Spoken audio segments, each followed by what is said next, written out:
Assalamualaikum warahmatullahi wabarakatuh. Selamat datang kembali di Rio Hotspot Channel. Kita awali edisi kali ini dari Persebaya. Soal laga lawan PSBS Biak kemarin kami nggak sempat review lah. Tapi ya kami ucapkan selamat ya, meskipun menang tipis 1-0. Tapi paling tidak kemenangan ini bisa memutus rekor nggak pernah menang di 6 laga terakhir ya. Ya meskipun di laga ini kami mencatat ya, kami menonton langsung di pertandingan ini. Ini masih banyak kekurangan terutama di lini tengah. Tapi ya apa daya karena kehilangan dua jangkarnya yakni Basim Rashid dan Gilson Costa. Yang di pertandingan ini malah ditempati oleh Andre Octaviansah dan juga Dejan Tumbas ya. Dejan Tumbas seorang striker malah diplot sebagai gelandang sentral. Ya ini agak apa ya, out of the box sih. Jadi keluar dari jalur Paul Munster sih. Entah Paul Munster atau Ustonawi kali ya. Tapi memang sih meskipun penyerangannya lebih bagus dibandingkan laga-laga sebelumnya, tapi memang kerasa banget ya dua sektor ini tuh benar-benar sangat dibutuhkan di Persebaya saat ini. Terutama sektor serang ya. Ini Persebaya kalau buat kami pribadi ya benar-benar butuh striker yang lebih tajam, lebih cocok dengan gaya permainan Persebaya. Ucok ini udah kehilangan sentuhannya di Persebaya. Nah, Dejan Tumbas malah dijadiin gelandang. Dan memang sejak Persebaya ini naik lagi ke Liga 1 di 2019 silam, emang agak sulit buat Persebaya untuk mendapatkan striker yang tangguh ya. Tercatat ada beberapa saja seperti David da Silva dan juga siapa ya, Amildo Balde mungkin yang agak bagusan di Persebaya. Selebihnya seolah striker-striker yang awalnya bagus di klub sebelumnya ini malah melempem di Persebaya loh. Jadi musim depan ini harus benar-benar diperhatikan oleh manajemen Persebaya, atau istilah kasarnya ojo ngasal nek golek striker. Harusnya manajemen Persebaya ini tuh berkaca dengan striker-striker yang pernah gacor di Persebaya. Apa sih kalau kami urutkan ya, dari beberapa musim striker-striker Persebaya yang gacor tuh hampir memiliki tipikal yang sama. Apa itu? Striker-striker yang gacor di Persebaya itu, pertama dia ini penguasaan atau penguasaan bolanya ya cukup bagus. Jadi bola itu lengket di kaki dia. Kedua, striker-striker yang gacor di Persebaya ini memiliki kecepatan atau speed yang luar biasa, sundulan yang maut, dan juga insting predator yang tinggi. Kita sebut saja seperti Jackson F. Thiago, atau mungkin Christian Carrasco, atau mungkin Amildo Balde, meskipun singkat tapi lumayan lah ya. Dan tentu yang paling mencolok adalah David da Silva. Ini semuanya tipikalnya hampir sama loh ya. Pegang bola kuat, lari pun kencang, sundulan berkelas, dan juga finishing yang mantap. Nah ini yang belum bisa ditemukan oleh manajemen Persebaya di beberapa tahun belakangan ini. Sebenarnya banyak striker-striker seperti ini, cuma mungkin entah kenapa manajemen Persebaya atau bagian dari scoutingnya Persebaya ini kok nggak bisa nemuin striker-striker yang seperti ini. Jadi jika Persebaya ingin nggak terulang lagi musim-musim kedepannya di mana merekrut striker di klub sebelumnya gacor tapi di Persebaya ini malah nggak gacor ya, Persebaya harus benar-benar menyeleksi penyerang-penyerang yang seperti David da Silva atau mungkin Christian Carrasco, Jackson F. Thiago yang memang sangat dibutuhkan dan bisa nyetel dengan Persebaya. Tapi justru yang bikin kami salfok di laga ini adalah penampakan ini. Wow, ini sih buat kami gimana ya? Jadi istilahnya agak sedikit seger gitu ngelihat permainan yang keras, cepat, dan juga tensi tinggi. Tiba-tiba kita agak direndahkan ya tensi kita dengan melihat yang seperti ini. Cantik ya, cantik dong. Dia ini bosnya PSBS Biak ya. Namanya adalah Evelyn Sanita. Jadi apa ya, rodok seger loh. Ora koyo rai musim kucel.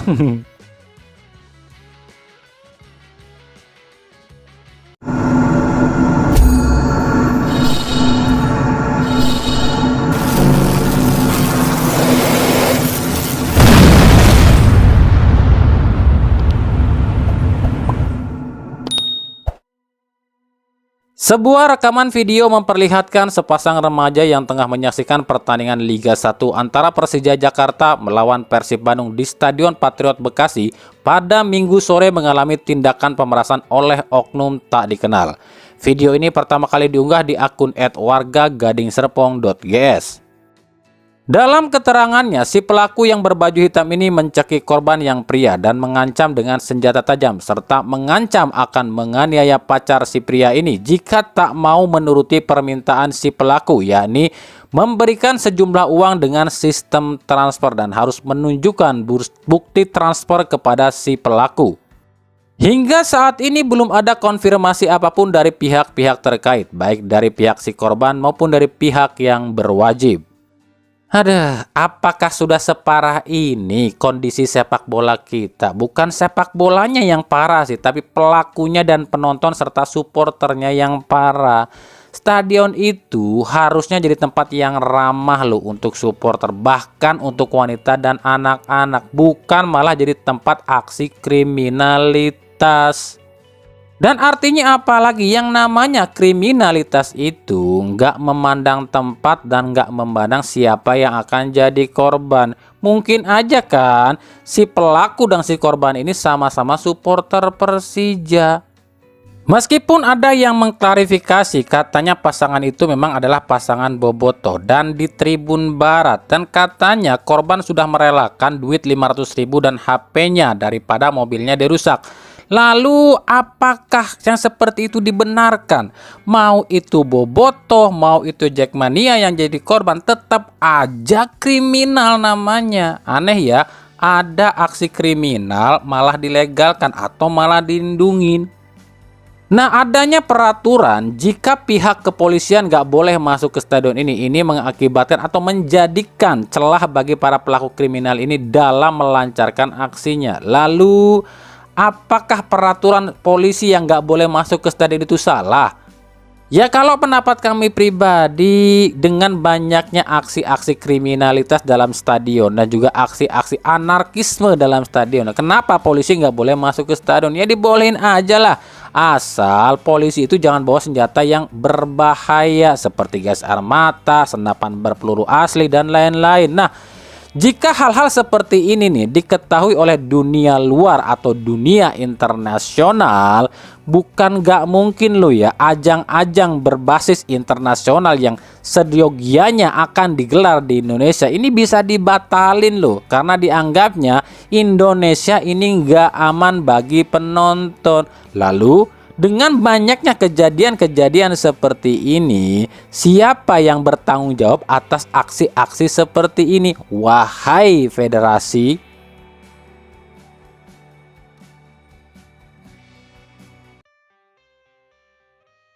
Lanjut, di laga Arema lawan PSS Sleman, ini ada 3 hal yang menjadi sorotan. Yang pertama adalah skor 6-2. Skor ini jadi skor terbesar sementara sejauh ini di Liga 1 musim ini dulu ya. Yang kedua adalah injury time babak kedua yang mencapai 14 menit. Dan ini jadi injury time terlama Liga 1 sejauh ini. Yang ketiga, insiden pergantian pemain. Oke, injury time 14 menit di babak kedua ini diakibatkan karena adanya insiden pergantian pemain PSS Sleman di menit ke-60. Nah, kami di sini nggak bisa ngelihat ya, nggak bisa ngeliat jelas awal mula kejadian ini, sebab saat kejadian ini Indosiar justru lagi nge-replay ke pertandingan. Tapi terlihat di layar ini Kevin Gomez yang akan digantikan. Dia sudah keluar dari lapangan dan Sirinho udah masuk atau udah ada di dalam lapangan. Tapi tiba-tiba dibatalkan oleh pihak PSS Sleman dan akhirnya justru Hoki Caraka yang masuk menggantikan Kevin Gomez. Oke, kita bicara soal law of the game aja. Yang pertama ini wasit salah, murni kesalahan wasit. Apa yang salah? Kesalahan wasit yang pertama adalah Kevin Gomez itu keluar tanpa sepengetahuan wasit, alias wasitnya nggak tahu kalau Kevin Gomez udah keluar. Sekarang kita baca peraturan law of the game. Nah, ini baca ya. Seorang pemain bisa keluar untuk digantikan jika sudah mendapatkan izin dari wasit, kecuali pemain tersebut cedera dan harus ditandu keluar lapangan. Dan apabila Cirinho tidak jadi masuk ke lapangan dan menggantikan Kevin Gomez, maka pertandingan akan terus dilanjutkan dan Kevin Gomez tetap ada di dalam lapangan. jika sebelum nantinya ada pergantian lagi. Kesalahan wasit yang kedua adalah ketika Sirinho sudah masuk ke lapangan tapi wasit tidak tahu. Nah, ini gimana ceritanya ada pergantian pemain tapi wasitnya nggak tahu kalau tuh pemain udah ada di dalam lapangan. Nah, ini dalam aturan FIFA baca sendiri ya. Jika seorang pemain memasuki ke lapangan tanpa seizin wasit, maka hukumannya kartu kuning. Meskipun dia ditarik lagi, tapi dia udah masuk ke dalam lapangan, itu harus kartu kuning karena dia masuk tanpa izin wasit. Nah, kesalahan kedua dilakukan oleh match commissioner dan fourth official, yakni wasit yang bertugas mengatur pergantian pemain. Gini loh. Kan yang namanya sebuah tim kalau mau mengganti pemain itu pasti dong tim itu memberikan surat kepada pemain dan diberikan kepada match commissioner dong. Nanti di situ dicatat sama match commissioner pemain yang masuk siapa, pemain yang ditarik siapa. Lah ini kan aneh. Si Nino itu kan udah ke match commissioner nih, match commissioner saya disuruh ganti ini, kan berarti suratnya dong. Nah, kenapa tiba-tiba dibatalkan? Ini kesalahan siapa nih? Kesalahan match commissioner yang salah menuliskan atau kesalahan PSS Sleman yang memang sengaja jadi gini loh, awalnya kan memang Sirino yang masuk tapi tiba-tiba karena permintaan Mazzola ataupun pelatih diganti lagi sama Hoki Caraka. Nah, ini agak aneh buat kami loh. Kesalahan di situ agak aneh. Kalau memang PSS Sleman melakukan hal seperti ini, tadinya udah menyuruh Sirino masuk, tapi tiba-tiba permintaan pelatih dan harus diganti sama Hoki Caraka, ya ini namanya PSS Sleman melanggar regulasi FIFA. Kecuali memang ada kesalahan dari fourth official ataupun match commissioner, salah nulis atau salah ngetik. Tapi kan nggak mungkin salah nulis dan ngetik, kan Sirino yang bawa suratnya ke mejanya, berarti emang dia kan yang akan masuk. Makanya di sini sangat aneh buat kami kejadian ini loh. Tapi ya mau gimana lagi lah ya, ini pertandingan dua tim anak emasnya PSS ya, anak tim-tim yang sangat dilindungi PSS. Ya jangankan hal seperti ini, wong match fixing aja masih dilindungin juga kok PSS Sleman, apalagi cuma seperti ini. Tapi kan akhirnya apa? Karena nggak pernah ditegur sama federasi, akhirnya seolah-olah semakin lama semakin semaunya sakarpe dewe. Ya inilah carut marut sepak bola Indonesia. Perangkat pertandingan kita tuh bener-bener amburadul ya. Masa lo ada kejadian seperti ini? Pertama kali lo kejadian pemain udah masuk ke lapangan ditukar lagi tanpa disebut dua kali pergantian pemain. Ini kan aneh dan melanggar benar-benar ngacak-ngacak aturan FIFA nih. Entahlah.